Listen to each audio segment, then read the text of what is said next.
السلام عليكم ورحمة الله. الحمد لله والصلاة والسلام على أشرف المرسلين وعلى آله وصحبه أجمعين. പ്രിയമുള്ള സഹോദരി സഹോദരന്മാരെ, എല്ലാവരിലും അള്ളാഹുവിന്റെ രക്ഷയും കരുണയും സദാ വർഷിക്കട്ടെ എന്ന് പ്രാർത്ഥിക്കുകയാണ്. നമ്മള് കഴിഞ്ഞ ആഴ്ച എങ്ങനെയാണ്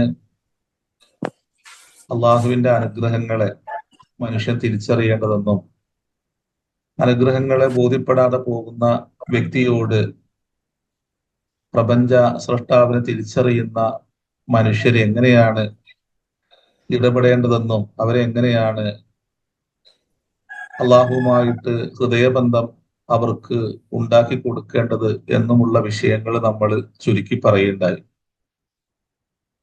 അപ്പൊ വലൗല ഇത് ദഖൽത ജന്നത ഖുൽ തമാശ അല്ലാഹു ലാ ഖുവത ഇല്ലാ ബില്ലാഹ് ഇൻ തറനി അന അഖല്ല മിൻക മാലം വവലദ. അപ്പൊ ഇവിടെ ഒരു നിഅമത്തിനോടുള്ള മനുഷ്യന്റെ സമീപനത്തെ, അനുഗ്രഹങ്ങളോടുള്ള മനുഷ്യന്റെ സമീപനത്തെ, ആ അനുഗ്രഹങ്ങൾ ബോധ്യപ്പെട്ട് ജീവിക്കുന്ന മനുഷ്യന് അത് ബോധ്യപ്പെടാതെ അതിനോട് ധിക്കാരപൂർവം നിലപാട് സ്വീകരിക്കുന്ന, സമീപനം സ്വീകരിക്കുന്ന ഒരു വ്യക്തിയെ ഉപദേശിക്കുന്ന വളരെ മനോഹരമായ ഒരു കാഴ്ചയാണ് അള്ളാഹു ഇതിൽ നമുക്ക് ബോധ്യപ്പെടുത്തി തരുന്നത്. അപ്പോ ഇതിൽ 2-3 കാര്യങ്ങൾ ഈ ഒരു ചെറിയ വാക്കിനുള്ളിൽ അള്ളാഹു നമുക്ക് പറഞ്ഞു തരുന്നുണ്ട്. അതായത് മറ്റുള്ളവരുടെ അനുഗ്രഹം കണ്ടാൽ ആ അനുഗ്രഹങ്ങളോട് നിങ്ങൾ എങ്ങനെയാണ് പ്രതികരിക്കേണ്ടത്, എന്ത് സമീപനമാണ് സ്വീകരിക്കേണ്ടത്. നമ്മൾ കഴിഞ്ഞ ആഴ്ച പറയുകയുണ്ടായി, അസൂയയില്ലാത്ത, വൈര്യമില്ലാത്ത മനസ്സ് എപ്പോഴും സത്യവിശ്വാസിക്കുണ്ടായിരിക്കണം. ആരോടും ഉണ്ടാകാൻ പാടില്ല. ഏതൊരു മനുഷ്യൻ അവൻ അനുഭവിക്കുന്ന ഏത് അനുഗ്രഹങ്ങളാണെങ്കിലും ആ അനുഗ്രഹങ്ങൾ കാണുന്ന മാത്രയിൽ അയാൾക്ക് വേണ്ടി പ്രാർത്ഥിക്കുകയും അതിൽ ആധിക്യം നൽകുവാന് അള്ളാഹുവിനോട് പ്രാർത്ഥിക്കുകയും വേണം. അപ്പോ ഈ ദുർബലനായ മനുഷ്യൻ എന്ന് പറയുന്നത് ഒരു സമ്പന്നനായ മനുഷ്യന്റെ ദൃഷ്ടിയിൽ നിന്നുകൊണ്ടാണ് ദുർബലനായ മനുഷ്യൻ എന്ന് പറയുന്നത് കേട്ടോ. ഓരോ മനുഷ്യനും അവന്റെ ഭൂമികയിൽ അവൻ ഐശ്വര്യമുള്ളവനാണ്. ഐശ്വര്യം എന്നുള്ളത് നമ്മൾ കഴിഞ്ഞ ആഴ്ച വിശദീകരിച്ചു. അത് സമ്പത്തിന്റെ ആധിക്യമല്ല, അല്ലെങ്കിൽ മറ്റെന്തെങ്കിലും ഭൗതിക താല്പര്യങ്ങളുടെ വ്യാപ്തി കൊണ്ട് സംഭവിക്കുന്ന ഒന്നല്ല, മറിച്ച് അത് മനസ്സിന്റെ സമാധാനമാണ് ഐശ്വര്യം എന്നുള്ളത് എന്ന് പരിശുദ്ധ റസൂലിന്റെ ഹദീസിനെ വെച്ചുകൊണ്ട് നമ്മൾ കഴിഞ്ഞ ആഴ്ച വിശദീകരിക്കുകയുണ്ടായി. എല്ലാ മനുഷ്യരോടും കാരുണ്യപൂർവമായ സമീപനം സത്യവിശ്വാസി സ്വീകരിക്കേണ്ടതുണ്ട്. കഴിഞ്ഞ ആഴ്ച നമ്മൾ ഉദ്ധരിച്ച 5 കാര്യങ്ങളിൽ നബി സല്ലല്ലാഹു അലൈഹി വസല്ലമ തങ്ങൾ പഠിപ്പിക്കുന്ന 5 കാര്യങ്ങളിൽ 3-മതായി റസൂലുള്ള ഈ വിഷയത്തെ വീണ്ടും ഊന്നി പറയുന്നുണ്ട്. അതില് അയൽക്കാരനോട് എന്ത് സമീപനമാണ് സ്വീകരിക്കേണ്ടത്. വഅഹ്സിൻ ഇലാ ജാരിക തകുൻ മുഅ്മിന, അയൽക്കാരനോട് ഏറ്റവും മാന്യമായി വർത്തിക്കണം, എന്നാലും മുഅ്മിനാകും. അപ്പൊ മുഅ്മിൻ എന്ന് പറയുന്നത് നമ്മള് ജീവിതം കൊണ്ട് നമ്മൾ നന്മയെ വ്യാഖ്യാനിക്കുമ്പോൾ, നന്മയിലായി ജീവിതത്തെ നയിക്കുമ്പോൾ സംഭവിക്കുന്ന ഒരു ഉത്കൃഷ്ടമായ ഗുണമാണ് മുഅ്മിൻ എന്ന് പറയുന്നത്. അല്ലാതെ അത് വെറുതെ അങ്ങ് നമ്മിലേക്ക് കടന്നു വരുന്ന ഒന്നല്ല. നമ്മൾ സ്വീകരിക്കുന്ന നിലപാടിന്റെ, നമ്മുടെ ജീവിതത്തെ സുഹൃത്തം കൊണ്ട് സുഗന്ധം പൂശുമ്പോൾ ഉണ്ടാകുന്ന ഒരു മാറ്റമാണ് മുഅ്മിനാകുക എന്ന് പറയുന്നത്. അതുകൊണ്ടാണ് വഅഹ്സിൻ ഇലാ ജാരിക തകുൻ മുഅ്മിന, നിങ്ങൾക്ക് എങ്ങനെയാണ് മുഅ്മിനാകാൻ കഴിയുക? അള്ളാഹുമായിട്ട് അഗാധമായ ബന്ധം നിലനിർത്തുവാൻ, നിർഭയത്വം പുലർത്തുവാൻ, നിർഭയത്വമുള്ള മനുഷ്യനായി മാറുവാൻ നിങ്ങൾക്ക് എങ്ങനെയാണ് കഴിയുക? നിങ്ങൾ അയൽക്കാരനോട് ഏറ്റവും നന്നായി പെരുമാറിയ മദീന. പിന്നെ അതിനോട് ചേർത്ത് റസൂലുള്ള പറയുന്നുണ്ട്, ഇനി നിങ്ങൾക്ക് എങ്ങനെയാണ് മുസ്ലിം ആകാൻ കഴിയുക? മുസ്ലിമ, നീ ഇഷ്ടപ്പെടുന്നത് എന്തും നിന്റെ കൂട്ടുകാരന് ഇഷ്ടപ്പെടാൻ പറ്റണം. അപ്പോൾ നിനക്ക് മുസ്ലിം ആകാൻ പറ്റും. മുസ്ലിം ആകുക എന്ന് പറഞ്ഞാല് നീ ഈ പ്രപഞ്ച സൃഷ്ടാവിന് പൂർണാർത്ഥത്തിൽ കീഴ്പ്പെട്ടവനായി മാറുവാൻ നിനക്ക് കഴിയും. അല്ലെങ്കിൽ കീഴ്പ്പെട്ടവൻ എന്ന ഉത്കൃഷ്ടമായ ഗുണത്തെ സ്വീകരിച്ചവനായി നിനക്ക് മാറാൻ പറ്റും. അപ്പൊ വൈര്യമില്ലാത്ത, പകയില്ലാത്ത, അസൂയയില്ലാത്ത മനസ്സ് ഒരു സത്യവിശ്വാസി പുലർത്തേണ്ടതുണ്ട്. അസൂയ എന്നുള്ളത് നമ്മെ എല്ലാ അർത്ഥത്തിലും നമ്മുടെ ചിന്തയെ, മനസ്സിന്റെ വിശുദ്ധിയെ എല്ലാം തന്നെ അത് നശിപ്പിച്ചു കളയും. അത് തീ എങ്ങനെയാണോ വിറകിനെ നശിപ്പിക്കുന്നത് അതുപോലെ നശിപ്പിക്കും. അതിനാൽ അസൂയയില്ലാത്ത മനസ്സുണ്ടാവണം. അപ്പൊ ഇവിടെ ഈ അനുഗ്രഹങ്ങളെല്ലാം തന്റെ കൂട്ടുകാരന്റെ അനുഗ്രഹങ്ങളെല്ലാം കാണുമ്പോൾ ആ അനുഗ്രഹത്തോട് ഈ മനുഷ്യൻ എങ്ങനെയാണോ സമീപനം സ്വീകരിക്കുന്നത് ആ സമീപനം ഒരു സത്യവിശ്വാസി ജീവിതത്തിൽ എന്നും പിന്നെ ഉയർത്തിപ്പിടിക്കേണ്ടതുണ്ട് എന്ന് അള്ളാഹു ഇതിലൂടെ നമുക്ക് പറഞ്ഞു വെക്കുന്നുണ്ട്. കാരണം എന്തുകൊണ്ടാണ് ഒരു മനുഷ്യന് അത്തരത്തിലുള്ള ഒരു സമീപനം സ്വീകരിക്കേണ്ടത്? ഇപ്പോ നമ്മൾ നമ്മിലേക്ക് നോക്കിയാല് അള്ളാഹുവിന്റെ അനുഗ്രഹങ്ങളെ ബോധ്യപ്പെടും. പക്ഷെ ആ അനുഗ്രഹങ്ങളെ ബോധ്യപ്പെടുന്ന രൂപത്തിൽ മനുഷ്യനെ അത്തരത്തിലുള്ള ഒരു നോട്ടം അവനിലേക്കോ അവന്റെ ചുറ്റുപാടിലേക്കോ നോക്കുന്നില്ല എന്നുള്ളതാണ് അവന്റെ അനുഗ്രഹങ്ങളെ തിരിച്ചറിയാതിരിക്കാൻ കാരണമായി മാറുന്നത്. ഇപ്പൊ നമ്മളിപ്പോ ഹജ്ജ് കഴിഞ്ഞു അല്ലേ? അപ്പൊ നമ്മള് അതിന്റെ പിന്നെ അവസാന കർമ്മങ്ങളെ സൂചിപ്പിച്ചുകൊണ്ട് പടച്ച തമ്പുരാന് പറയുന്ന വർത്താനുണ്ട്. വൈദാ ഖളൈതും മനാസികക്കും ഫദ്കുറുല്ലാഹ കദിക്രിക്കും ആബാഅക്കും ഔ അശദ്ദ ദിക്റ. അവിടെ എന്തിനാണ് നിങ്ങളുടെ പിതാക്കന്മാരെ സ്മരിക്കുന്നത് പോലെ നിങ്ങൾ അള്ളാഹുവിനെ സ്മരിക്കണം, അല്ല അതിനേക്കാളും കൂടുതൽ സ്മരിക്കണം എന്ന് പറയുന്നത് എന്തുകൊണ്ടാണ്? അള്ളാഹിനെ എങ്ങനെയാണ് സ്മരിക്കേണ്ടത്? കദിക്രിക്കും ആബാഅക്കും, നിങ്ങളെ പിതാക്കന്മാരെ സ്മരിക്കുന്നത് പോലെ സ്മരിക്കണം. അപ്പൊ അള്ളാഹുവിനെ അങ്ങനെയാണോ സ്മരിക്കേണ്ടത്? എന്തുകൊണ്ടാണ് അള്ളാഹു അങ്ങനെ ഒരു വർത്തമാനം പറഞ്ഞു വെക്കുന്നത്?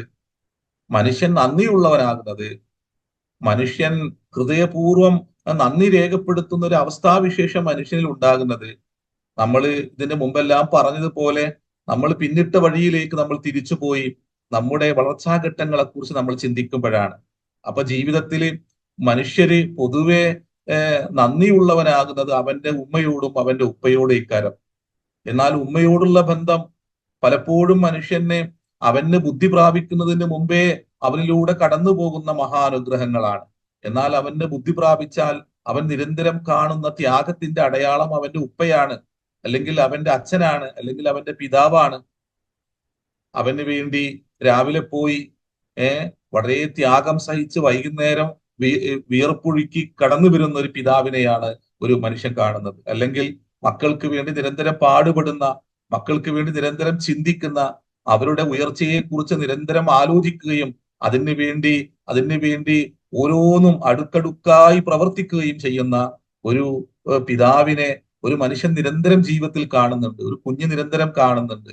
അപ്പോ ആ വ്യക്തിയോടുള്ള ഒരു ഹൃദയബന്ധം ഉണ്ടാവും, ആ വ്യക്തിയോട് കാണിക്കേണ്ട ഒരു സ്നേഹബന്ധം ഉണ്ടായിരിക്കും. നന്ദിയുടെ നിരന്തരമുള്ള നന്ദി പ്രകാശനത്തിന്റെ വ്യത്യസ്തങ്ങളായ രൂപഭാവങ്ങൾ ഒരു വ്യക്തിയുടെ ജീവിതത്തിൽ ഇങ്ങനെ മറിഞ്ഞു പോകും.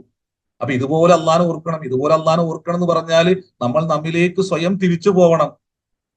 നമ്മുടെ ഈ കണ്ണ്, നമ്മുടെ ഈ കാത്, കേൾവി, ഹൃദയം, സമയം, ഈ അവയവങ്ങൾ, ഇതെല്ലാം എങ്ങനെയാണ് എന്നിലുണ്ടായത്? ആരാണ് ഇതെല്ലാം എനിക്ക് നൽകിയത്? ഈ ജീവിതം ആസ്വദിക്കാൻ, ഈ പ്രപഞ്ചത്തെ കാണുവാൻ, ഈ വർണ്ണലോകത്തെ ആസ്വദിക്കുവാൻ എനിക്ക് അവസരം നൽകിയവൻ ആരാണ്? അതുകൊണ്ടാണ് അശബ്ദ ദിക്റ എന്ന് പറഞ്ഞത്. അതിനേക്കാളും കൂടുതൽ എന്താക്കണം? അള്ളാഹുവിനെ ഓർക്കണം എന്ന് പറയുമ്പോൾ നമ്മിലേക്ക് തന്നെ മടങ്ങിയാൽ അത് ബോധ്യപ്പെടും. ഒരു പിതാവിനോട് കാണിക്കേണ്ട നന്ദിയേക്കാളും കൂടുതൽ അള്ളാഹിനോട് നന്ദി കാണിക്കേണ്ടതുണ്ടോ എന്ന് ബോധ്യപ്പെടും. ഇവിടെ ചിലരെല്ലാം ചോദിക്കാറുണ്ട് എന്തുകൊണ്ടാണ് പിന്നെ മാതാവിനെ കുറിച്ച് പറയാതെ പോയത് എന്ന്.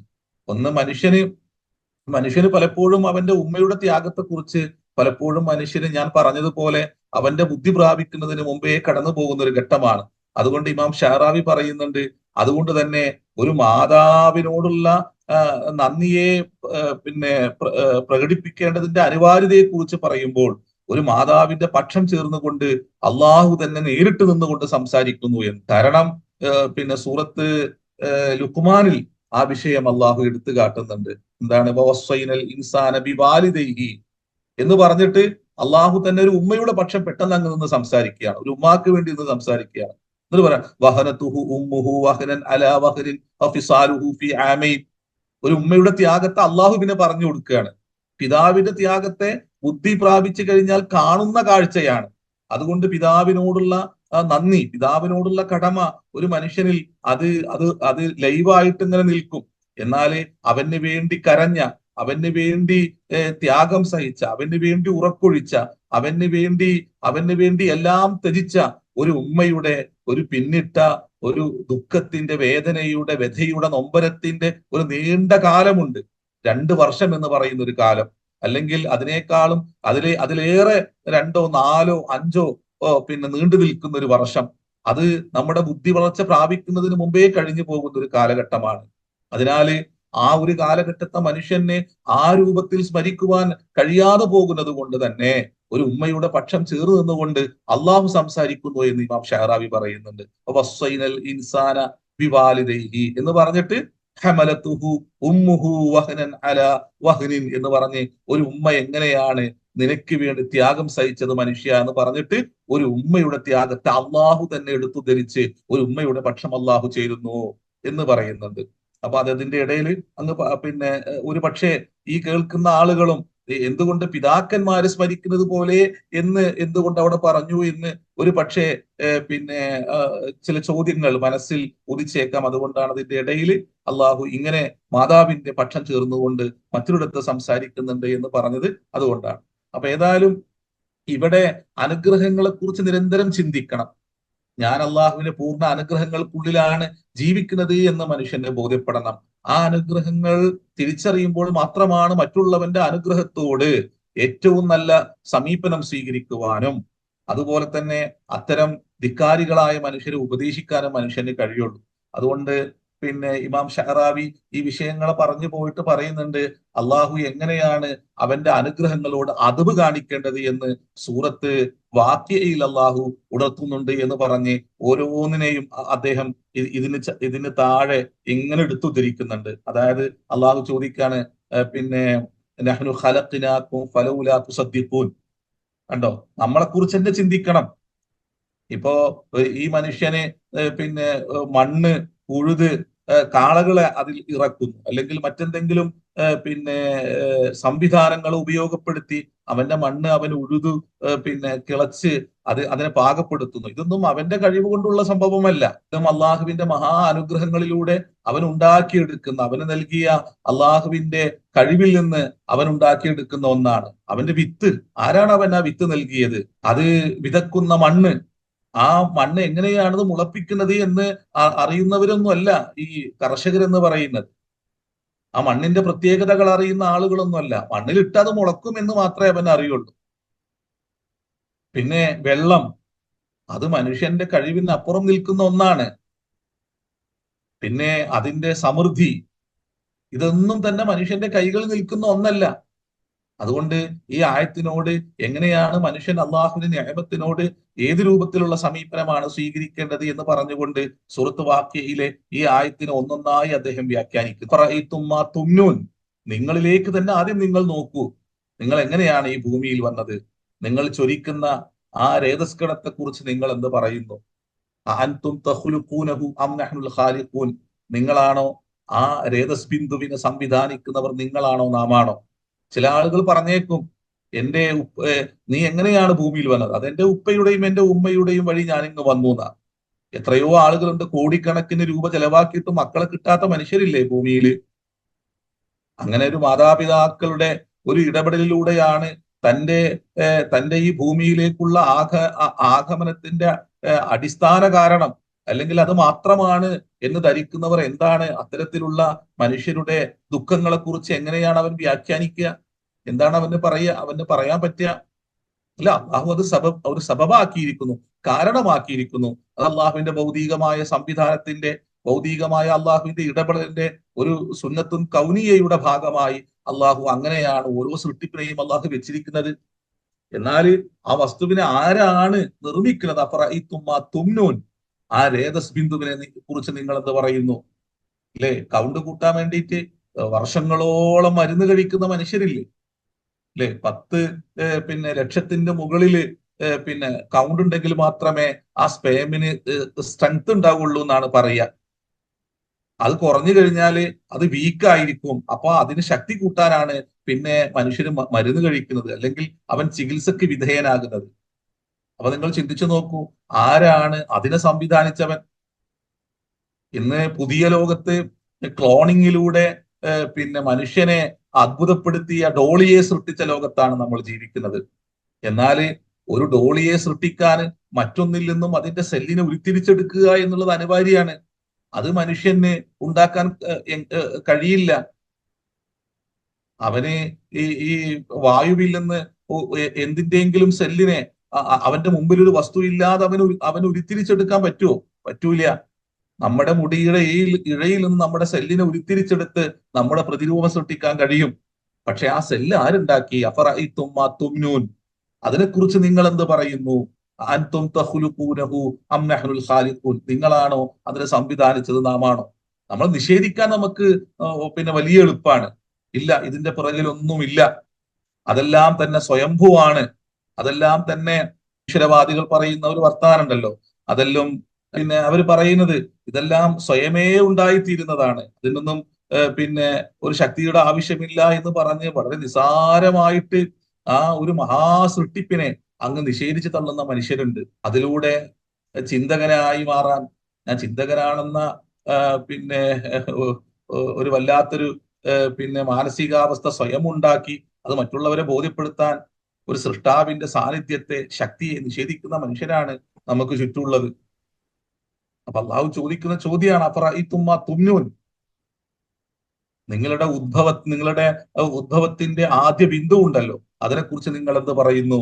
അൻതും തഖ്ലുഖൂനഹു അം നഹ്നുൽ ഖാലിഖൂൻ, നിങ്ങളാണോ അതിനെ സൃഷ്ടിച്ചത്, അതോ നാമാണോ? നഹ്നു ഖദ്ദർനാ ബൈനകുമുൽ മൗത, നിങ്ങൾക്ക് നാം മരണം പിന്നെ കണക്കാക്കിയിട്ടുണ്ട്. അവിടെയും ഒരു സൃഷ്ടാവില്ല എന്നുണ്ടെങ്കിൽ മനുഷ്യനെ ഉദ്ദേശിക്കുന്ന രൂപത്തിൽ ജീവിക്കാൻ കഴിയണം. ഈ ധിക്കാരികളായ മനുഷ്യരുണ്ടല്ലോ, പടച്ച തമ്പുരാന്റെ റുബൂബിയത്തിനെ, ഉലൂഹിയത്തിനെ, അള്ളാഹുവിന്റെ ദാനങ്ങളെ നിഷേധിക്കുന്ന, അള്ളാഹുവിന്റെ അനുഗ്രഹങ്ങളെ നിഷേധിക്കുന്ന, അള്ളാഹുവിന്റെ കൽപ്പനകളെ, ഉലൂഹിയത്തിന്, തെക്ലീഫിനെ നിഷേധിക്കുന്ന മനുഷ്യരുണ്ടല്ലോ, അവര് മരണത്തിന് വിധേയമാകുന്നുണ്ട്.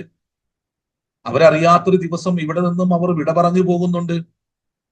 അപ്പോ ഇങ്ങനെ ഒരു ശക്തി ഇല്ല എന്നുണ്ടെങ്കിൽ തന്നെ നിയന്ത്രിക്കുന്ന, തന്റെ സൃഷ്ടിപ്പ് തുടങ്ങി അതിനെ അവസാനിപ്പിച്ച് അതിനെ ഒരു ശക്തി അവൻ ഉദ്ദേശിക്കുന്ന രൂപത്തിൽ അതിനെ മാറ്റിമറിക്കാൻ കഴിവുള്ള ഒരു ശക്തി ഇല്ല എന്നുണ്ടെങ്കിൽ നമ്മൾ ഉദ്ദേശിക്കുന്ന രൂപത്തിൽ, നമ്മൾ ഇച്ഛിക്കുന്ന രൂപത്തിൽ നമുക്ക് ജീവിക്കുവാനും നമുക്ക് ഈ ജീവിതത്തെ പ്രയോഗവൽക്കരിക്കുവാനും കഴിയണം. എന്നാലത് കഴിയുന്നില്ല. നമ്മൾക്ക് ബുദ്ധി പ്രാപിക്കുന്നതോടെ നമുക്കത് ബോധ്യപ്പെടുത്തി തരുന്നുണ്ട്. നീ പറയൂ എന്ന് നമ്മളോട് ചോദിക്കുകയാണ്. നീ എങ്ങനെയാണ് ഉണ്ടായത്? നിനക്ക് മരണം കണക്കാക്കിയിരിക്കുന്നു എന്ന് പറയാണ്. ഇല്ല, എനിക്ക് അങ്ങനെ മരണം കണക്കാക്കിയ ഒരു ശക്തി ഇല്ല എന്ന് നമുക്ക് തിരിച്ചു പറയാൻ പറ്റുമോ? ഞാൻ മരിക്കില്ല എന്ന് പറയാൻ പറ്റുമോ? ഞാൻ ഈ ലോകത്തോട് വിട പറയില്ല എന്ന് മനുഷ്യന് പറയാൻ പറ്റുമോ? പറയാൻ പറ്റുന്നില്ല. അപ്പൊ ആരോ ഒരു ശക്തി ഇടപെടുന്നുണ്ട്. മനുഷ്യൻ ചിന്താശൂന്യനാണ്. നിങ്ങൾക്ക് നാം മരണം നിശ്ചയിച്ചിരിക്കുന്നു. ഒമാ നഹ്നു ബിമസ്ബൂഖീൻ, നാം അശക്തനല്ല അല അൻ നുബദ്ദില അംസാലക്കും വനുൻശിഅക്കും ഫീമാ ലാ തഅലമൂൻ, നിങ്ങൾ അറിയാത്ത കോലത്തിൽ, രൂപത്തിൽ ഇതിനെ മാറ്റിമറിക്കുവാനും കഴിവുള്ളവനാണ് നാം. ഇതിന് അള്ളാഹു ചോദിക്കുന്ന ചോദ്യമുണ്ട്, അഫറഅയ്തും മാ തഹ്റുസൂൻ, നിങ്ങൾ നട്ടുപിടിപ്പിക്കുന്ന ഈ കൃഷികളെ കുറിച്ച് നിങ്ങൾ എന്ത് പറയുന്നു? അപ്പൊ മനോഹരമായ ഈ തോട്ടത്തിലേക്ക് നോക്കിക്കൊണ്ട് എല്ലാം എന്റെ കഴിവാണ് എന്നാണ് മനുഷ്യൻ ധരിക്കുന്നത്. ഇതെല്ലാം എന്റേതാണ് എന്നാണ് മനുഷ്യൻ വിചാരിക്കുന്നത്. അള്ളാഹു ചോദിക്കണം, അഫറഅയ്തും മാ തഹ്റുസൂൻ, നിങ്ങൾ നട്ടുപിടിപ്പിക്കുന്ന ഈ കൃഷികളെ കുറിച്ച് നിങ്ങൾ എന്ത് പറയുന്നു? അൻതും തസ്റഊനഹു അം നഹ്നു സാരിഊൻ, നിങ്ങളാണോ ഇതെല്ലാം മുളപ്പിക്കുന്നത്, അതോ നാമാണോ? അല്ലേ? മനുഷ്യന് വിത്തി വിതച്ചതിന് ശേഷം മനുഷ്യന് ഒരു നോട്ടമുണ്ട് വാനലോകത്തേക്ക്, എപ്പോഴാണ് മഴ വരിക എന്ന്. ആ നോട്ടം തന്നെ അവനെ ബോധ്യപ്പെടുത്തുന്നുണ്ട് ഒന്നും നിന്റെ കയ്യിലുള്ളതല്ല എന്ന്.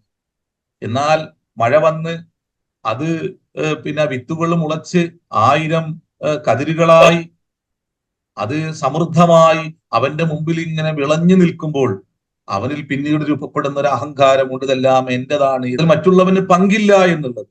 അതുകൊണ്ടാണ് പിന്നെ നിങ്ങൾ ചിന്തിച്ചു നോക്കൂ, പ്രവാചകന്മാരുടെ അധ്യാപനത്തിൽ നിങ്ങളുടെ കൈകളിലേക്ക് അള്ളാഹു നൽകുന്ന ഏതൊന്നും നിങ്ങളുടേതല്ല എന്ന് ബോധ്യപ്പെടുത്തുവാൻ നിങ്ങൾ സക്കാത്ത് കൊടുക്കണം എന്ന് പടച്ച തമ്പുരാൻ പറഞ്ഞത് അതുകൊണ്ടാണ്. അതൊന്നും നിങ്ങളുടേതല്ല,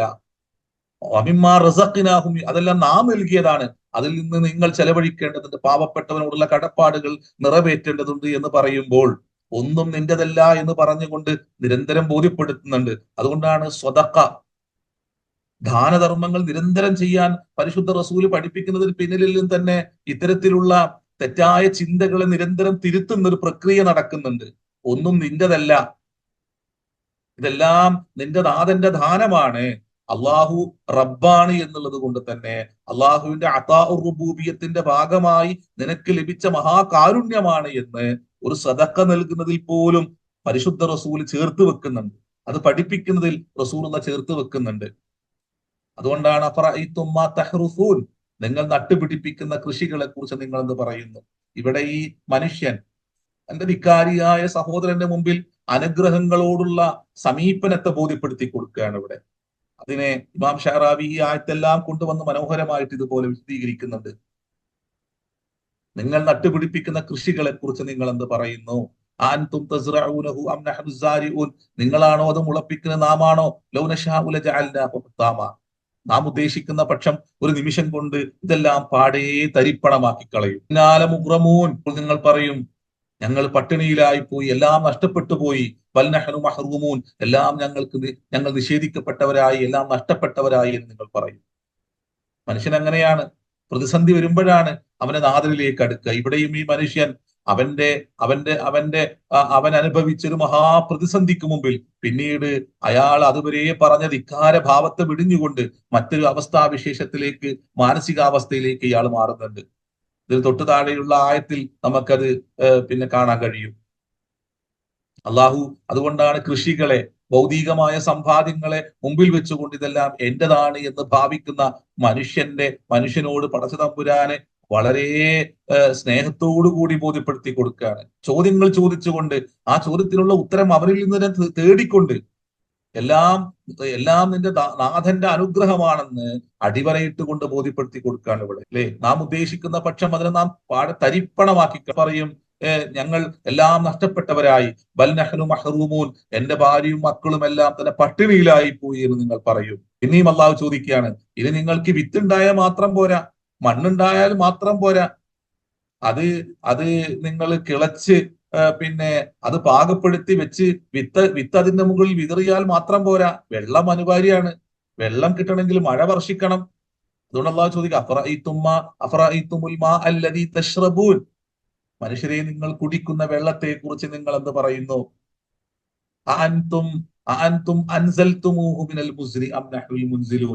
കട്ട പിടിച്ച് കിടക്കുന്ന മേഘക്കട്ടകളിൽ നിന്നും വെള്ളത്തുള്ളികൾ താഴോട്ട് കൊണ്ടുവന്ന് തരുന്നവൻ ആരാണ്? നിങ്ങളാണോ നാമാണോ?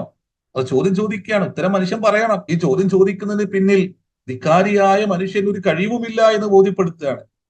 ആ ചോദ്യം കേൾക്കാൻ സന്മനസ്സുണ്ടായാൽ തന്നെ മനുഷ്യന് കുറെ കാര്യങ്ങൾ ബോധ്യപ്പെടും. പക്ഷെ ചോദ്യം ചോദിക്കാൻ മനുഷ്യന് സന്മനസ്സില്ല. അവന് അള്ളാഹുവിനോട് അങ്ങോട്ട് ചോദ്യങ്ങൾ ചോദിച്ചുകൊണ്ടേയിരിക്കുകയാണ്. അവന് നാഥനെ കുറിച്ചുള്ള ചോദ്യങ്ങൾ അങ്ങോട്ട് ചോദിച്ചുകൊണ്ടേയിരിക്കുകയാണ്. അവന് സ്വയം ചോദ്യം കേൾക്കുകയും അതിനുള്ള ഉത്തരം പറയുകയും ചെയ്യുക എന്നുള്ളത് പ്രത്യേകം നിരീശ്വരവാദികളിലേക്ക് നോക്കിയാൽ മതി. അവർ നിരന്തരം ചോദിച്ചുകൊണ്ടേയിരിക്കും. എന്നാ അള്ളാഹുവിൽ നിന്നുള്ള ചോദ്യങ്ങൾ കേൾക്കുവാനോ ആ ചോദ്യത്തിനുള്ള ഉത്തരം പറയുവാനോ അവന്റെ സന്മനസ്സുണ്ടാവില്ല. ഇവിടെ അള്ളാഹു ചോദിക്കുകയാണ്, നിങ്ങൾ കുടിക്കുന്ന വെള്ളത്തെ കുറിച്ച് നിങ്ങൾ എന്ത് പറയുന്നു മനുഷ്യരെ? അൻതും അൻസൽതുമൂഹു മിനൽ മുസ്നി അം നഹ്നുൽ മുൻസിലൂൻ, ആ ഗൈമിൽ നിന്ന്, മേഘത്തിൽ നിന്ന് വെള്ളം നിങ്ങൾക്ക് താഴോട്ട് കൊണ്ടുവന്നിട്ട് തരുന്നവൻ ആരാണ്? നിങ്ങളാണോ നാമാണോ? ലൗ നശാഉ ലജഅൽനാഹു ഉജാജ, നാം ഉദ്ദേശിക്കുന്ന പക്ഷം അത് ഉപ്പുരസമുള്ള വെള്ളമാക്കി നാം ഇറക്കുമായിരുന്നു. ഇപ്പൊ എവിടുന്നാ വെള്ളം പോകുന്നത്? നീരാവി എവിടെ നിന്നാണ് അത് മേലോട്ട് പോകുകയും ഘനീഭവിക്കുകയും ചെയ്യുന്നത്? അതെങ്ങനെയാണ് പിന്നീട് നിങ്ങളിലേക്ക് വർഷിക്കുമ്പോൾ ശുദ്ധമായ വെള്ളമായി എങ്ങനെയാണ് വർഷിക്കുന്നത്? നിങ്ങൾക്ക് അതിനെല്ലാം തന്നെ നിങ്ങളുടെ കയ്യിൽ ചില തിയറികൾ ഉണ്ടാവും. ഇതിന് ഇന്ന കാരണങ്ങളുണ്ട്, ശാസ്ത്രീയമായിട്ട് അതിനെ ഇങ്ങനെയെല്ലാം വ്യാഖ്യാനിക്കാം. ഇതെല്ലാം പറയാൻ എളുപ്പമാണ് മനുഷ്യൻ. പക്ഷെ ഇവിടെ ഒരു വലിയൊരു പ്രോസസ്സിംഗ് നടന്നുകൊണ്ടേയിരിക്കുന്നുണ്ട്. ആരാണ് ഇതിന്റെ എല്ലാം പിന്നില്? നിങ്ങൾക്ക് കടലിൽ നിന്നെടുക്കുന്ന വെള്ളത്തെ ശുദ്ധീകരിക്കാൻ എത്ര മില്യൺസ് നിങ്ങൾ ചെലവഴിക്കണം, എത്ര ആളുകൾ അതിന്റെ പിറകിൽ പണിയെടുക്കണം. എല്ലാം വെച്ചുകൊണ്ട് ഇതെല്ലാം ചെയ്യുന്ന മനുഷ്യന്റെ മുമ്പിൽ അള്ളാഹു ചോദിക്കുന്ന ചോദ്യമാണ്, നിങ്ങൾക്ക് ആ ശുദ്ധമായ വെള്ളം ആരാണ് ഇറക്കി നൽകിയത്? അൻതും അൻസൽതുമൂഹു മിനൽ മുസ്നി അം നഹ്നുൽ മുൻസിലൂൻ ലൗ നശാഉ ലജഅൽനാഹു ഉജാജ ഫലൗലാ തഷ്കുറൂൻ. എന്നിട്ടും നന്ദി കാണിക്കണില്ലേ? വീണ്ടും അള്ളാഹു ചോദിക്കണം, അഫറഅയ്തും മുന്നാറല്ലത്തി തൂറൂൻ, നിങ്ങൾ കത്തിക്കുന്ന വിറകിനെ കുറിച്ച് നിങ്ങൾ എന്ത് പറയും? അൻതും അൻശഅ്തും ഷജറതഹ അം നഹ്നുൽ മുൻഷിഊൻ, നിങ്ങളാണോ ഈ കാണുന്ന വൃക്ഷലതാദികളെ ഇവിടെ മുളപ്പിച്ച് നിർത്തിയിരിക്കുന്നത്, അതോ നാമാണോ? എന്തെല്ലാം വൃക്ഷങ്ങളാണ്, എന്തെല്ലാം എന്തെല്ലാം തരത്തിലുള്ള പഴങ്ങൾ നൽകുന്ന വൃക്ഷങ്ങളാണ് നമുക്ക് ചുറ്റുമുള്ളത്. അതെല്ലാം അതിന് ആവശ്യമായ ഒന്നിനെ മണ്ണിൽ നിന്നും അത് അത് ആവാഹിച്ചെടുക്കുകയും അള്ളാഹു അതിന് നൽകിയ ആ ഹിദായത്ത് അനുസരിച്ച് അതിനത് പ്രകടിപ്പിക്കുകയും നമുക്ക് ആവശ്യമുള്ളതെല്ലാം അതിലൂടെ നൽകിക്കൊണ്ടിരിക്കുകയും ചെയ്യുന്നു. ലികുല്ലിൻ ഹദൈന, എല്ലാത്തിനും അതിൻ്റെതായിരിക്കുന്ന മാർഗങ്ങളെയും ബോധത്തെയും അള്ളാഹു നൽകുകയും അത് മനുഷ്യന് വേണ്ടി അതിന്റെ അനുഗ്രഹങ്ങളെ അത് നിരന്തരം നൽകിക്കൊണ്ടിരിക്കുകയും ചെയ്യുന്നു. നമ്മൾ ഇതിന് മുമ്പ് നമ്മൾ പറഞ്ഞിട്ടുണ്ട്, ഈ തോട്ടക്കാരന് അയാൾക്ക് ആതത്തു ഉക്കുലഹ കുല്ലഹീനിൻ ബിഇദ്നി റബ്ബിഹ, അല്ലെ, അതിന് അള്ളാഹുവിന്റെ അനുമതിയോടുകൂടി അയാൾക്ക് ആവശ്യമുള്ളതെല്ലാം നിരന്തരം നൽകിക്കൊണ്ടിരിക്കുകയാണ്. നമുക്ക് ചുറ്റും ഇതെല്ലാം നൽകിക്കൊണ്ടിരിക്കുകയാണ്. അപ്പോ അതിനെക്കുറിച്ച് നിങ്ങൾ എന്ത് പറയുന്നു? അഹൻതും അൻശഅ്തും ഷജറതഹ അം നഹ്നുൽ മുൻഷിഊൻ, നിങ്ങളാണോ അതിനെ ഇവിടെയെല്ലാം നട്ടുപിടിപ്പിച്ച് ഇങ്ങനെ വളർത്തുന്നത്, അതോ നാമാണോ? അപ്പോ അതിനുശേഷം അള്ളാഹു പിന്നെ അവസാനം ഈ ആയത്തുകളെല്ലാം കൊണ്ടുചെന്ന് എത്തിക്കുന്നത് ഫസബ്ബിഹ് ബിസ്മി റബ്ബിക്കൽ അളീം, നിന്റെ മഹോന്നതനായ നാഥന്റെ നാമത്തെ നീ വാഴ്ത്തുക മനുഷ്യ എന്ന് പറഞ്ഞിട്ടാണ്. ചിന്തിക്കുന്നവന് ബോധ്യപ്പെടുന്ന, ആലോചിക്കുന്നവന് ബോധ്യപ്പെടുന്ന മഹാനുഗ്രഹങ്ങളെ കുറിച്ച് അള്ളാഹു പറയുകയാണ്. ചിന്തിക്കാത്തവൻ ഈ അനുഗ്രഹങ്ങളൊന്നും ബോധ്യപ്പെടില്ല. അതെല്ലാം തന്നെ സ്വയംഭുവായി പ്രകൃതിദത്തമായി എല്ലാം ഇങ്ങനെ സംഭവിക്കുന്ന ഒന്നായിട്ട് അതിനെ അയാൾ ഇങ്ങനെ വ്യാഖ്യാനിക്കും. ഏതായാലും ഇവിടെ അനുഗ്രഹങ്ങളോടുള്ള സമീപനത്തെ ഇമാം ഷഅറാവി ഈ സൂറത്ത് വാഖിയയിലെ ഈ ഒരു ഇത്തരം ആയത്തുകളെ കൊണ്ടുവന്നുകൊണ്ട് മനോഹരമായിട്ട് വിശദീകരിക്കുകയാണ്. അപ്പോ ഏതൊന്നും അള്ളാഹു ദാനമാണ്. കുൽ തമാഷ അള്ളാ, നീ എന്തുകൊണ്ട് മാഷാ അള്ളാ എന്ന് പറഞ്ഞില്ല? ഹുവ മാഷാ അള്ളാ തന്നെയില്ല, ലാ ഖുവത ഇല്ലാ ബില്ലാ, ഒരു ശക്തിയും ഇല്ല, നിന്റെ ശക്തി കൊണ്ടല്ല ഇതൊന്നും തന്നെ. അള്ളാഹുവിന് മാത്രമാണ് എല്ലാ ശക്തിയും ഉള്ളത്. അവന്റെ കഴിവ് കൊണ്ട് മാത്രമാണ്, അവന്റെ മശീഅത്ത് കൊണ്ട് മാത്രമാണ്, അവന്റെ ഖുദ്റത്ത് കൊണ്ട് മാത്രമാണ്, അവന്റെ തൗലത്ത് കൊണ്ട് മാത്രമാണ് ഇതെല്ലാം ഉണ്ടാകുന്നത്. അല്ലാതെ നിനക്ക് ഒന്നുമില്ല എന്ന് പിന്നെ ഇതോടൊപ്പം ചേർത്ത് പറയുവാൻ ഈ പിന്നെ ദുർബലനായ, സമ്പന്നന്റെ ദൃഷ്ടിയിൽ ദുർബലനായ മനുഷ്യന്, ധിക്കാരിയായി ഈ മനുഷ്യനെ പഠിപ്പിക്കുകയാണ്, അല്ലെ? അപ്പോ ഏതൊന്നിനും, ഏതൊരു പിന്നെ മാനസികാവസ്ഥക്കും, ഏതൊരു ജീവിതത്തിൽ മാറി മറിയുന്ന ചില പ്രത്യേക ഘട്ടങ്ങൾക്കും ഒരു പിന്നെ എന്താ പറയാ, അതിനെ കാണുന്ന അല്ലെങ്കിൽ അതിനെ പ്രതിരോധിക്കാനുള്ള ചില പാഠങ്ങൾ അള്ളാഹു പഠിപ്പിക്കുന്നുണ്ട്. ഇതോടൊപ്പം ആ വിഷയം കൂടി ഇമാം ഷഅറാവി ചേർത്ത് വെക്കുന്നുണ്ട്. എങ്ങനെ പ്രതിസന്ധികളെ നേരിടുകയാണ്, മോശമായ ചില അവസ്ഥ പിന്നെ വിശേഷങ്ങൾ ജീവിതത്തിൽ ഉണ്ടാകുകയാണ് എങ്കിൽ അതിനോട് എങ്ങനെയാണ് പ്രതികരിക്കേണ്ടത്? ഇപ്പൊ ഇവിടെ അനുഗ്രഹങ്ങൾ കാണുമ്പോൾ, മറ്റുള്ളവന്റെ അനുഗ്രഹങ്ങൾ കാണുമ്പോൾ, അല്ലെങ്കിൽ നമുക്ക് തന്നെ അനുഗ്രഹങ്ങൾ വന്ന് ഭവിക്കുമ്പോൾ നമ്മൾ അതിനോടെല്ലാം തന്നെ മാഷാ അല്ലാ ലാ ഖുവത ഇല്ലാ ബില്ലാ എന്ന് പറയണം. എന്നാൽ ജീവിതത്തിൽ പ്രതിസന്ധി ഉണ്ടായി എന്ന് വിചാരിക്കുക, അപ്പൊ അതിനോട് എങ്ങനെയാണ് പ്രതികരിക്കേണ്ടത്? അപ്പോ ഹസ്ബുനല്ലാഹു നിഅമൽ വക്കീൽ എന്ന് പറയണമെന്ന. എന്തുകൊണ്ട്? ആ ആയത്തിനോട് ചേർത്ത് അള്ളാഹു പിന്നെ പറയുന്നത് ഫൻഖലബൂ ബിനിഅമത്തിൻ മിനല്ലാഹി വഫളലിൻ ലം യംസസ്കും സൂഉൻ. അപ്പോ ചില മോശം ജീവിതാവസ്ഥ സംജാതമായി കഴിഞ്ഞാൽ, ജീവിതത്തിൽ ചില പ്രതിസന്ധികളെ മനുഷ്യൻ നേരിടുമ്പോഴേ വേഗം അള്ളാഹുവിലേക്ക് അവന് ഹൃദയം കൊണ്ട് തിരിയണം എന്ന് അള്ളാഹു പഠിപ്പിക്കാൻ. അത് എന്ത് വാക്കുകൊണ്ടാണ് തിരിയേണ്ടത്? ഏത് വാക്കുച്ചരിച്ചുകൊണ്ടാണ് പടച്ചവനിലേക്ക് അവന്റെ ഹൃദയത്തെ അവൻ തിരിച്ചു വെക്കേണ്ടത്? അവന്റെ ചിന്തയെ അവൻ തിരിച്ചു വെക്കേണ്ടത്? അത് ഹസ്ബുനല്ലാഹു വനിഅമൽ വക്കീൽ എന്ന് പറയണമെന്നാണ്. പിന്നെ നിങ്ങൾ ഒരു ദുരിതക്കയത്തിൽ പെട്ടുപോയി എന്ന് വിചാരിക്കുക. തീരാത്ത ദുരിതത്തിൽ, എപ്പോഴും ദുരിതങ്ങളുടെ മാറാപ്പ് കെട്ട് തലയിൽ നിന്ന് ഒഴിഞ്ഞു മാറാത്തൊരവസ്ഥാവിശേഷം ഉണ്ട് എന്ന് വിചാരിക്കുക. ദുരന്തങ്ങളുടെ, ദുഃഖങ്ങളുടെ, വ്യഥയുടെ എല്ലാം തന്നെ നീണ്ട ഒരു ദുരന്തം ജീവിതത്തിൽ ഇങ്ങനെ കടന്നു പോവുകയാണ്. എന്നാൽ എന്ത് ചെയ്യണം? അള്ളാഹു അത് പഠിപ്പിക്കാൻ. അതിന് ചില പ്രശ്നങ്ങൾ ഉണ്ടാവും, ചില കാരണങ്ങൾ ഉണ്ടാവും. അത് യൂനുസ് നബിയെ വെച്ചുകൊണ്ട് അള്ളാഹു പഠിപ്പിക്കുന്നുണ്ട്. എന്താണ്? ലാ ഇലാഹ ഇല്ലാ അൻത സുബ്ഹാനക ഇന്നി കുൻതു മിനൽ ളാലിമീൻ എന്ന് ചൊല്ലണം. വദന്നൂനി, യൂനുസിനെ കുറിച്ച് നീ ഒന്ന് ഓർക്കുക. ഇദ്ഹബ മുഗാലിബൻ, അദ്ദേഹം കോപിതനായി തിരിഞ്ഞു പോയ സമയം.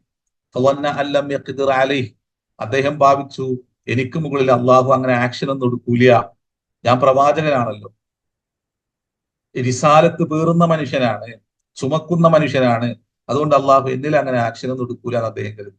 പക്ഷെ അദ്ദേഹത്തെ അള്ളാഹു പിടികൂടി.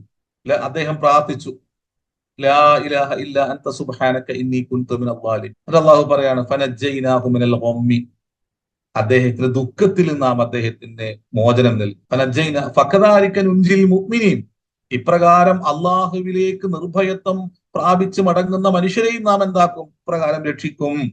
അപ്പൊ ജീവിതത്തില് ഏതെങ്കിലും തരത്തിലുള്ള പ്രതിസന്ധികളെ, ദുഃഖങ്ങളെ, നൊമ്പരങ്ങളെ പേറുന്ന മനുഷ്യരുണ്ടെങ്കിൽ അവരെന്താക്കണം, ലാ ഇലാഹ ഇല്ല അൻത സുബ്ഹാനക ഇന്നി കുൻതു മിനൽ ളാലിമീൻ ചൊല്ലണം. അതുകൊണ്ടാണ് ആ ആയത്തിന്റെ കൂടെ അത് ചൊല്ലിക്കഴിഞ്ഞാൽ ഉണ്ടാകുന്ന അള്ളാഹുവിൽ നിന്നുള്ള പ്രതികരണത്തെ കൂടി അള്ളാഹു ചേർത്ത് പറയുന്നത്. ലാ ഇലാഹ ഇല്ല അൻത സുബ്ഹാനക ഇന്നി കുൻതു മിനൽ ളാലിമീൻ. ഫസ്തജബ്നാ ലഹു, അദ്ദേഹത്തിന് നാം ഉത്തരം നൽകി. അള്ളാഹുലേക്ക് ഹൃദയം കൊണ്ട് മടങ്ങിയപ്പോഴ് തനിക്ക് സംഭവിച്ച, എവിടെയോ സംഭവിച്ചു പോയ ഒരു നിമിഷത്തെ ഒരു വൈകല്യം തീർത്ത, ഒരു ചിന്താ വൈകല്യം തീർത്ത ഒരു അപകടമുണ്ട്. ആ അപകടത്താൽ സംഭവിച്ചു പോയ മഹാദുരന്തം, ആ ദുരന്തത്തിൽ നിന്ന് കരകയറുവാൻ, അതിൽ നിന്ന് രക്ഷപ്പെടുവാൻ, മോചനം ലഭിക്കുവാൻ അദ്ദേഹം സ്വീകരിച്ച, ഒരു പ്രവാചകന് സ്വീകരിച്ച ഒരു പ്രാർത്ഥനയുണ്ട്. ആ പ്രാർത്ഥന എല്ലാ കാലത്തുമുള്ള മനുഷ്യർ സ്വീകരിക്കുകയാണെങ്കിൽ ഫകദാലിക നുൻജിൽ മുഅ്മിനീൻ, അള്ളാഹുവിൽ നിർഭയത്വം പ്രാപിക്കാൻ ആഗ്രഹിക്കുന്ന അല്ലെങ്കിൽ നിർഭയത്വം പ്രാപിച്ച മനുഷ്യർക്ക് നാം എന്താക്കും, മോചനം നൽകും.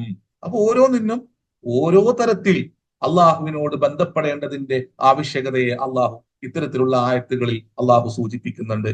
ഇമാം ജഅഫർ സാദിഖ് ഈ വിഷയം മനോഹരമായിട്ട് അദ്ദേഹത്തെ കുറിച്ച് പറയൽ തന്നെ പിന്നെ ഈ ഖുർആന്റെ കുനൂസിനെ കുറിച്ച് മഹാബോധമുള്ള മനുഷ്യനായിരുന്നു എന്നാണ്.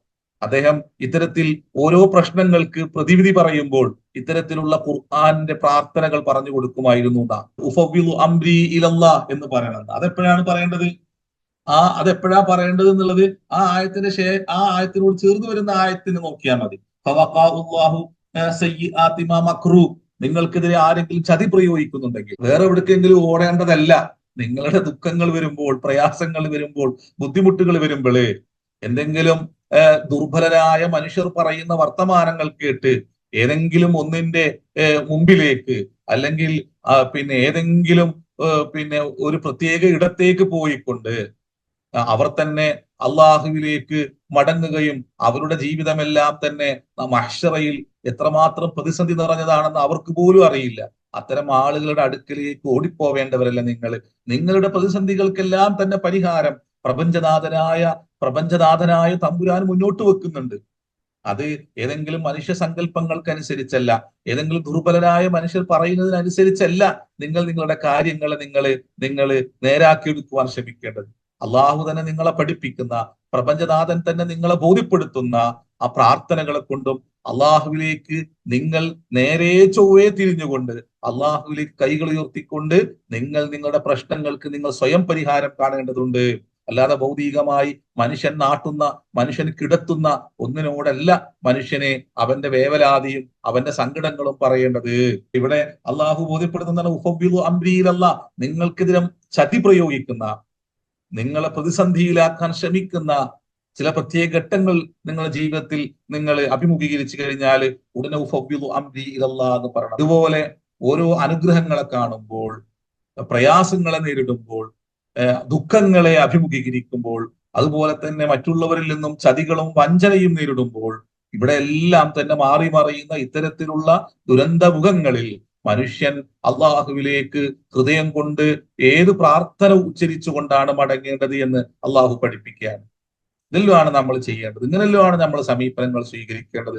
അങ്ങനെ അള്ളാഹുവിനെ ബോധ്യപ്പെട്ടുകൊണ്ടും അള്ളാഹുവിന്റെ അനുഗ്രഹങ്ങളെ തിരിഞ്ഞുകൊണ്ടും മനസ്സിലാക്കിക്കൊണ്ടും ആ പടച്ച തമ്പുരാന്റെ റുബൂബിയത്തിനെ ആഴത്തിൽ ഉൾക്കൊണ്ടുകൊണ്ടും ജീവിതത്തെ നോക്കിക്കാണേണ്ടതുണ്ട്.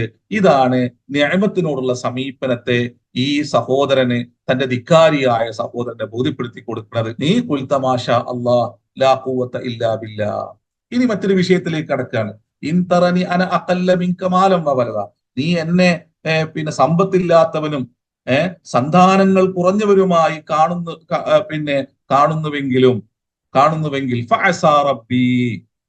അവിടെ ഇനി മറ്റൊരു വിഷയത്തിലേക്ക് കടക്കാണ്. എന്താണ്? മനുഷ്യരിങ്ങനെയാണ്, സമ്പന്നരെപ്പോഴും ഇങ്ങനെയാണ്. അല്ലെങ്കിൽ അള്ളാഹുവിനെ തിരിയാത്ത, അള്ളാഹിന്റെ അനുഗ്രഹങ്ങളെ ബോധ്യപ്പെടാത്ത, എല്ലാം എന്റേതാണെന്ന് ഭവിക്കുന്ന മനുഷ്യര് ചുറ്റുമുള്ള ദുർബലരായ മനുഷ്യരെ കാണുന്ന ഒരു കാഴ്ചയാണ്. അത് അദ്ദേഹം തന്നെ അദ്ദേഹത്തിന്റെ മുമ്പിൽ, ഈ ധിക്കാരിയായ മനുഷ്യന്റെ മുമ്പിൽ എടുത്തു പറയാണ്, നിന്റെ കാഴ്ച, എന്നെ കുറിച്ചുള്ള നിന്റെ കാഴ്ച എന്താണ്? ഞാൻ സമ്പത്തില്ലാത്തവനും സന്താന പിന്നെ സൗഭാഗ്യമില്ലാത്തവനുമായി നീ കാണുന്നു. ചിലർക്ക് സന്താനങ്ങൾ ഉണ്ടാവും, ചിലര് മക്കളെ നന്നായി പഠിപ്പിച്ച് അവർ ഉന്നതങ്ങളായ ഇടങ്ങളിലെത്തും. ആ മക്കളെ വെച്ചുകൊണ്ട് മനുഷ്യർ അഹങ്കരിക്കുന്നവരുണ്ടാവും. എന്റെ മോൻ അങ്ങനെ, എന്റെ മകൻ ഇങ്ങനെ എന്നെല്ലാം പറഞ്ഞ് അഹങ്കരിക്കുന്നവരുണ്ടാവും. പക്ഷേ ഇതെല്ലാം അള്ളാന്റെ ദാനമാണ് എന്ന് തിരിച്ചറിയുന്നവര് അതിനോടുള്ള സമീപനം അതും കൂടി ഈ വാക്കിന്റെ ഉള്ളിൽ അദ്ദേഹം ചേർത്ത് വെക്കുന്നുണ്ട്. ഇൻതറനി അന അഖല്ല മിൻക മാലൻ വവലദ. സന്താനങ്ങൾ ധാരാളം ഉണ്ടായി എന്നുള്ളതിലൂടെ മാത്രം ഒരാൾക്ക് അഹങ്കാരം വരണമെന്നില്ല. എന്നാൽ ആ കുഞ്ഞുങ്ങളെല്ലാം ഒരു പ്രത്യേക ഇടങ്ങളിൽ എത്തുമ്പോൾ, ഒരു പ്രത്യേക ഒരു ജീവിതത്തിന്റെ സൗന്ദര്യമുള്ള സൗഭാഗ്യാവസ്ഥയിലേക്ക് എത്തുമ്പോൾ അതുകൊണ്ട് അഹങ്കരിക്കുന്ന മനുഷ്യരുണ്ടാകും. ഇവിടെ ഈ തന്റെ സഹോദരൻ, തന്റെ കൂട്ടുകാരനെ അത്തരത്തിലുള്ള അഹങ്കാരം തുടക്കത്തിലേ പ്രകടിപ്പിക്കുന്നുണ്ട്. നിന്നേക്കാളും സമ്പാദ്യവും സന്താന സൗഭാഗ്യവും ഉള്ളവനാണ് ഞാനെന്ന് ഇയാൾ ആദ്യമേ പറയുന്നുണ്ട്. അത് അയാളുടെ ചെയ്തിയിൽ വാക്കുകളെല്ലാം പ്രകടിപ്പിക്കുന്നുണ്ട്. അതിനെ അദ്ദേഹം ഒന്നുകൂടി പിന്നെ എടുത്തുദ്ധരിച്ച് അതിലെ വൈകല്യത്തെ ബോധ്യപ്പെടുത്തി കൊടുക്കുകയാണ് ചെയ്യുന്നത്.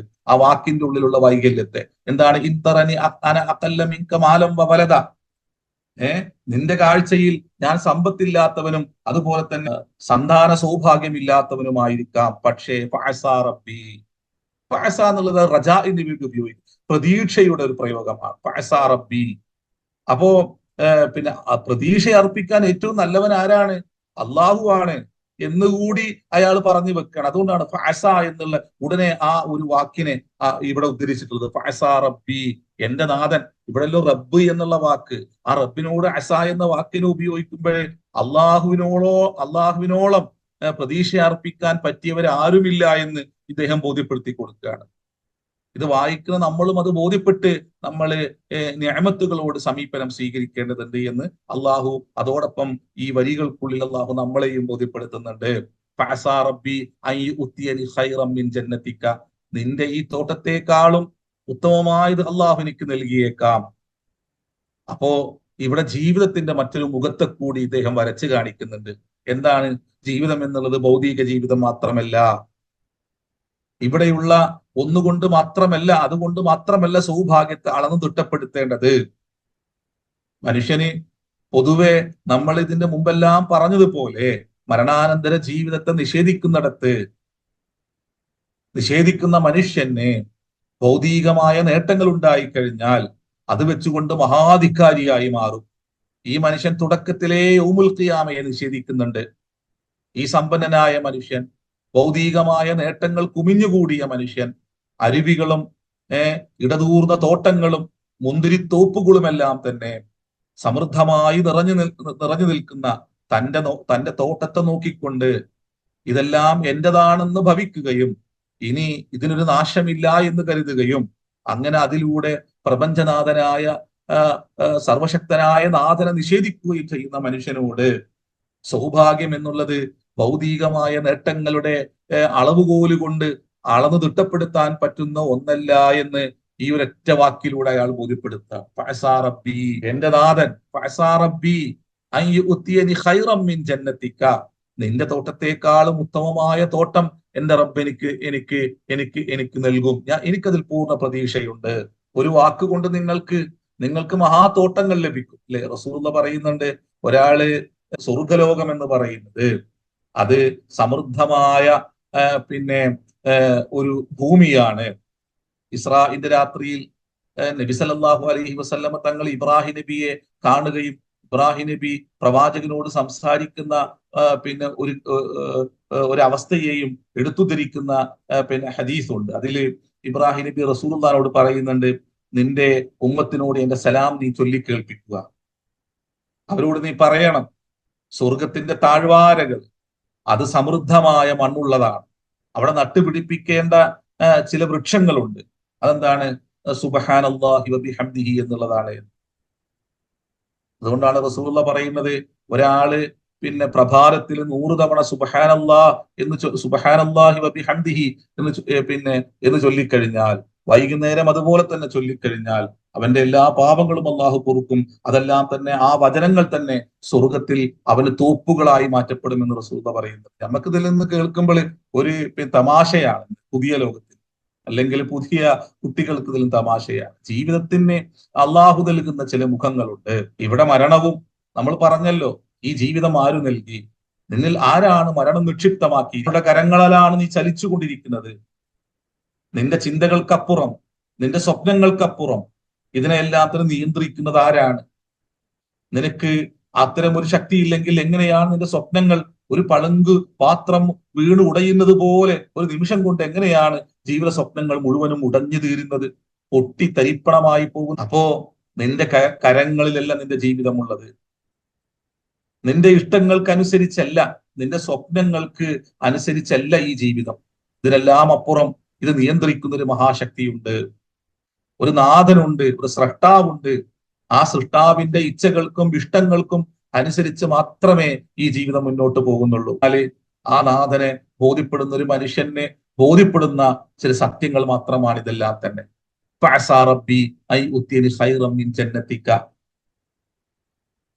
എല്ലാ അളവുകോലിനെയും, ഭൗതികമായി മനുഷ്യൻ നോക്കുന്ന എല്ലാ അളവുകോലിനെയും ഇവിടെ ഇദ്ദേഹം ഒരൊറ്റ വാക്കിലൂടെ നിഷേധിക്കുകയും ജീവിതത്തിന്റെ സൗഭാഗ്യപൂർണമായ മറ്റൊരു അവസ്ഥാവിശേഷത്തെ എടുത്തു കാട്ടുകയും ചെയ്യാണ് ഇവിടെ ചെയ്യുന്നത്.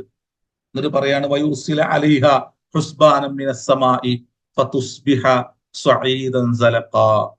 ഇവിടെ ഹുസ്ബാനി എന്ന വാക്കിനെ വിശദീകരിക്കേണ്ടതുണ്ട് നമ്മൾ, എന്തുകൊണ്ട് ഹുസ്ബാൻ എന്ന വാക്ക് ഉപയോഗിച്ചു എന്നുള്ളത്.